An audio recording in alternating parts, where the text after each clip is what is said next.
নমস্কার বন্ধুরা, শ্রাবণীর পাকঘরে সবাইকে স্বাগত জানাই। আশা করি তোমরা সবাই খুব ভালো আছো। আমিও ভালো আছি। এখন চলছে রোজার মাস, তাই প্রতিদিনই অনেক রকম খাবারের ব্যবস্থা করা হয়। তো এখন যদি আমি এইভাবে বানাই তাহলে কি তোমাদের ভালো লাগবে? তাহলে চলো তো, ইফতারের পার্টির মধ্যে একটা এই রকম স্পেশাল যদি ভাজা থাকে, সেটা যদি তোমাদের ভালো লেগে থাকে তাহলে চলো আমি কিভাবে বানাচ্ছি সেটাই তোমরা দেখো। এই রেসিপিটা বানানোর জন্য আমি আগে থেকেই কিছুটা আটা মেখে রেখে দিয়েছি। আমি জানি এই সব রেসিপি ময়দাতেই ভালো হয়, চাইলে তোমরা ময়দা দিয়েও করে নিতে পারো। এখানে আমি কি নিয়েছি দেখো, একটা বড় সাইজের আলু খুব ভালো করে সিদ্ধ করে নিয়েছি টমেটো কুচি, পেঁয়াজ কুচি, ধনেপাতা কুচি আর নিয়েছি কাঁচা লঙ্কা কুচি। সব কিছু একসঙ্গে খুব ভালো করে মেখে নিতে হবে। আলুর মধ্যে যেন কোনো দলা পাকানো না থাকে, তাহলে কিন্তু খুব ভালো হবে না। খুব ভালো করে মেখে নিতে হবে। তখনই এর মধ্যে দিয়ে দিতে হবে পরিমাণ অনুযায়ী নুন, আর দেবো এখানে গোলমরিচের গুঁড়ো, আর দেবো 1 চামচের মতো চাট মশলা। এটা দিলে খুব ভালো লাগে খেতে, সেই জন্য দিলাম। আর তোমাদের হাতের কাছে যদি না থাকে তাহলে জিরে গুঁড়ো ভালো করে রোস্ট করে এর মধ্যে দিয়ে দিতে পারো। সব কিছু মশলা দেওয়ার পরে আবারও একটু খুব ভালো করে চেপে চেপে মেখে নিতে হবে। মাখাটা আমার রেডি হয়ে গেছে, আর ওদিকে আগে থেকে আমি আটা মেখে রেখে দিয়েছিলাম। এবারে আটার লেচি একটা বড় সাইজের নিয়েছি, সেটা খুব ভালো করে আটার গুঁড়ো দিয়েই বেলে নিতে হবে একটা বড় সাইজের রুটি। যে রুটিটা মানে অনেকটা বড় না করলে আমি যেটা রোলটা বানাতে চাইছি সেটা ভালোভাবে হবে না। এখন দেখতেই পাচ্ছ অনেকটা বড় হয়েছে, এই বড় প্লেটের থেকেও অনেকটাই বড় হয়েছে।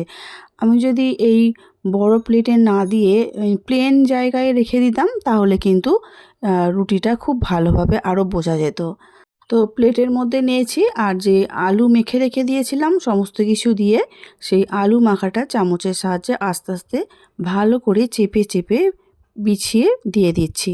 কারণ এটা এবারে ভালো করে না সেট হলে তাহলে কিন্তু রোলটা ভালোভাবে করা যাবে না। সেই জন্য এই কাজটা কিন্তু খুব ধীরে সুস্থেই করতে হবে, আর এই কাজটা যদি ঠিকঠাক করা যায় তাহলে রোলটা কিন্তু খুব ভালোভাবেই হয়ে যাবে। এখন দেখতে পাচ্ছ আমি উপরের দিকটা আর নিচের দিকটা খানিকটা ফাঁকা রেখে দিয়েছি। এবারে একটা ডিম সিদ্ধ খুব ভালো করে গ্রেটারের সাহায্যে গ্রেট করে ওপর দিক দিয়ে ছড়িয়ে দিচ্ছি, যাতে এই সমোসাগুলো বা সিঙ্গাড়াগুলো ভাজার পর খেতে খুব ভালো লাগে। সেই জন্য আমি এইভাবে একটা ডিমকে গ্রেট করে দিয়ে দিয়েছি। এবারে আস্তে আস্তে চেষ্টা করতে হবে যেন এগ রোল যেভাবে পাকানো হয় ঠিক সেইভাবে চেপে চেপে একটু রোলের মতো করে পুরোটাই পাকিয়ে নিতে হবে।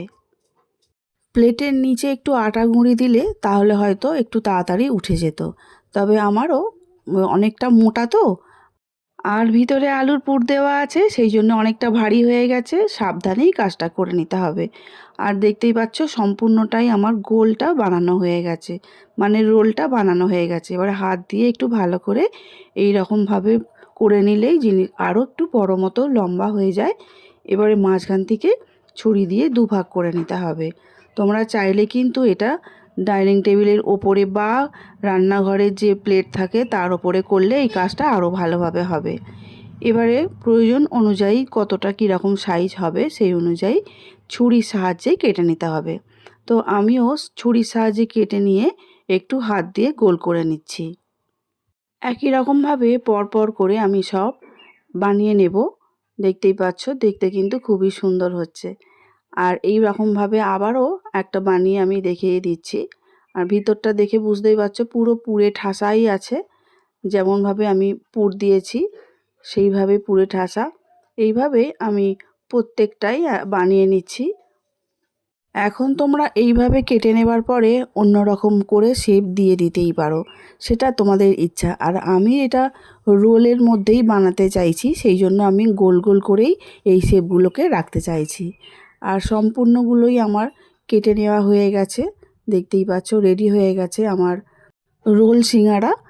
এবারে চলো ভেজে নিতে হবে কিন্তু।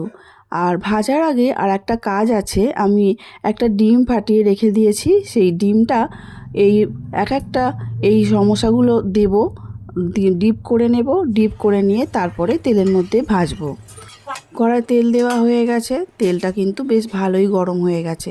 এবারে এই বাটির মধ্যে একটা ডিম খুব ভালো করে ফাটিয়ে রেখেছিলাম, রোল সিঙ্গারা একটা করে আমি ডিমের মধ্যে লাগিয়ে আর তেলের মধ্যে ছেড়ে দেব। এখন তোমরা যদি চাও শুধু ভেজে মচমচে করে, তাহলেও কিন্তু খেতে খুবই ভালো লাগে। বিকালে চায়ের সঙ্গে না দারুণ খেতে লাগে। তবে খাবারটা আর একটু ভালো করার জন্য আমি এই ডিমটা দিয়েই ভাজবো। প্রথমেই একটা তেলের মধ্যে দিয়ে দিলাম, বাকিগুলো একইভাবে ডিমের মধ্যে লাগিয়ে নিয়ে তেলের মধ্যে ছেড়ে দেব।